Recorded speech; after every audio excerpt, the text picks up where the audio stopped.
Deanna had said her 4-month-old has some short naps, falling asleep independently, but one night wake currently, so that's great. And independently for all naps with a 60-minute around the time. So usually naps have been going pretty well. She falls asleep independently and she's got the one night wake going on. I would say definitely, I wasn't sure if you had been having her fall asleep for her naps independently too, but if not, definitely I recommend doing that for naps and nights. And for that one night wake, if that is what you and your pediatrician have talked about right now, totally stick with one night wake. Feed, put back down. That's it, no problem.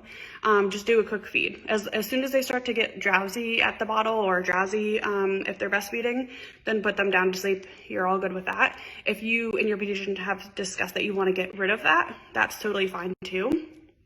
And we can talk about that if you want to comment below. I can kind of lead you down how to drop that night feed.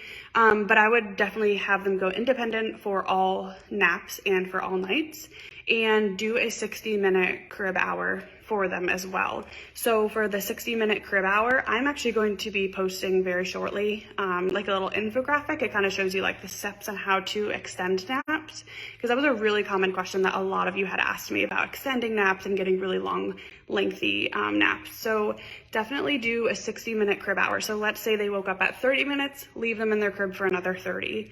And that just kind of lets them know this is the length of time that we're going to be staying in the crib for, and they will tend to either go back to sleep or they will connect their sleep cycles through that time that they are left in the crib, and just to continue on for the next day, they'll just lengthen their naps. It could take about 5 to 7 days to really see a difference, but really by that 5th day, if you are consistent, you should start to see them. As long as they went down, not drowsy, wide awake, independently, they should really start to be connecting those sleep cycles.